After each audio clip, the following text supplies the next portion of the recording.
All right, so now we're looking at section 8.R.1, which is talking about solving systems of equations by graphing. Now, when you're solving systems of equations, there are three types, or actually four types if you include the word problems, four different types of ways that they ask the questions in this book. And so the first type is they're just going to give you two equations. So like if I said 3x plus y equals negative 6 and negative 3x minus y equals 6. And then they're going to give you 2 points, negative 1, negative 3, and negative 3, comma 3. Okay? And they say, well, they actually give it to you in two parts. The first part is going to say, does this solve both equations? Does this point solve both equations? So what I'm going to do is I'm going to put negative 1 in for x and negative 3 in for y in both of the equations. So this is x, this is y. So that would be, using the top equation, I'd have 3 times negative 1 plus negative 3. Is that equal to negative 6? Well, this would be negative 3 plus negative 3, and that does equal negative 6. So yes, it solves the first equation. Now let's try the second equation. Negative 3 times negative 1, and again I'm letting x equal negative 1 and y equal negative 3. So negative times negative is positive, so that's 3, and negative times negative is positive, and 3 plus 3 does equal 6. So this solves both equations. Now, they don't ask you this, but if you have 2 points that solve both equations, it really means that both of the equations are the same line. And so there would be an infinite number of solutions for these two equations. So that's the first type of question, where they just make you plug in the points and see if it solves both equations. That's the whole idea of it. Okay? Then the second type of equation, and I'll do 2 of these, is it asks, tell me the one solution, and they give you a graph. So let's say one equation looks like this, and one equation looks like this. And they say, what is the solution to both equations? Well, where did the two lines meet? At this point right here. Now, what's the coordinate of that point? Well, it's over 0 and up 1, 2, 3, 4. So over 0, up 4. So the answer to this one would be, the one solution for these two equations would be 0, 4. Okay, let's do another one like that. So on this one, let's say that I have this. And on this one,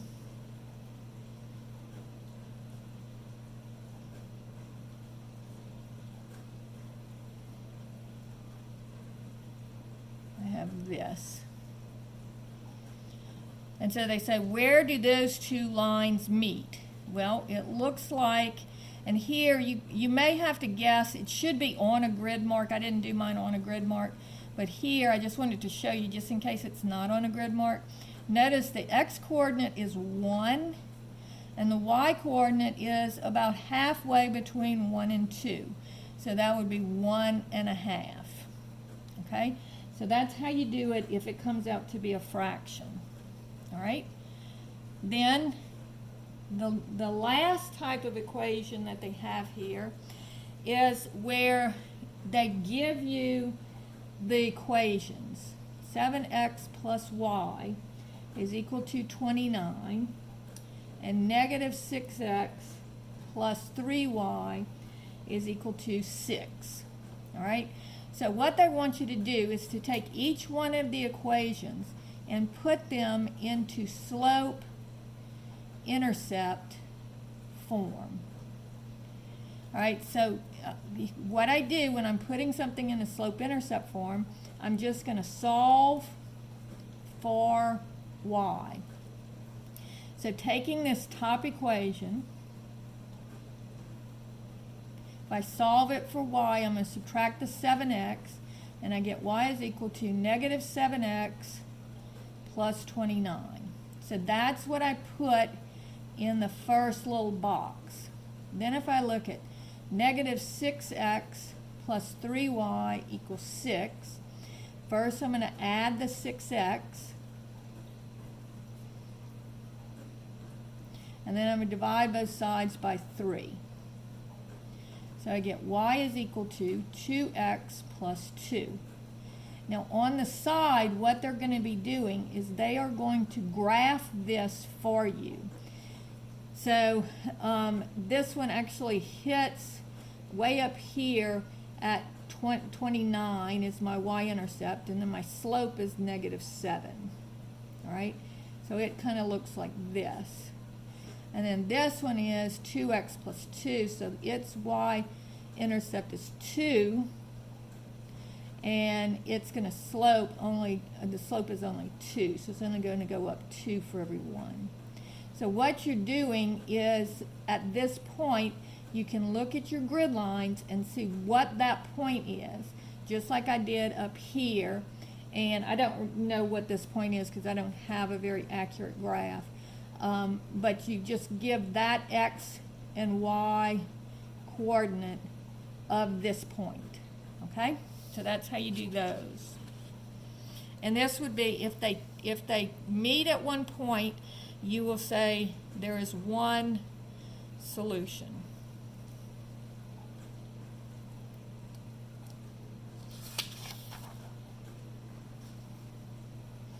So let's do one more of these.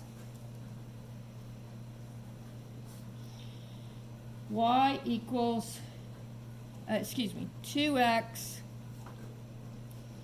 plus y equals 40. So this would be problem 2 like this. And x minus y equals 10. So if I solve this for y, just bring the 2x over and get y is equal to negative 2x plus 40. And on this one, x minus y equals 10. Bring the x over, negative x plus 10, and then divide everything by negative 1. And I get, because I need to get the y by itself. So this would be x minus 10. And so here, my y-intercept would be way up at 40. My slope is negative 2. And this one hits the y-axis at negative 10, so that would be about here. And then its slope is just 1.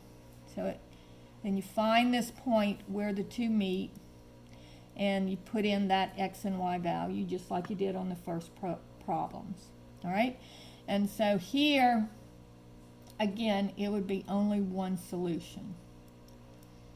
Now, the word problems that they have in this section are the word problems that deal with consecutive integers. And they give you things about, about two numbers and how they're related.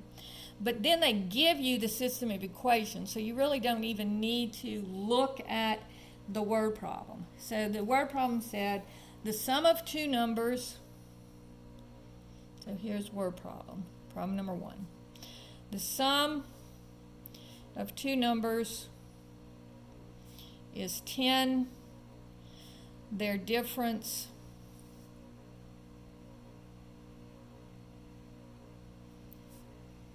is negative 2. Find the two numbers. So if I add, then they give you that if you add the two numbers, you get 10, and if you subtract the two numbers, you get negative 2. So they give you this system of equations, all right? So again, you're going to put them in slope-intercept form. So x plus y equals 10. Bring the x over. I get y is equal to negative x plus 10. And on this one, x minus y equals negative 2. Bring the x over. Negative y equals negative x minus 2. So you're subtracting x over here. Then divide everything by negative 1. So you get y is equal to x plus 2. All right. Then we're going to look at the graph of this. So my y-intercept here is 10, and it slopes down negative 1. And then my y-intercept here is 2. That would be about here, and it slopes up positive 1. And so you find this point, the x and the y, for that, looking at where your grid marks are. And I think that this one actually meets at 4. So this x coordinate is 4, and then this y coordinate is 6. Because if you add them together, you get 10, and if you subtract 4 minus 6 is negative 2. And so my x would be 4, and my y would be 6. So that's the point where these two lines would meet. So that is section 8.R.1.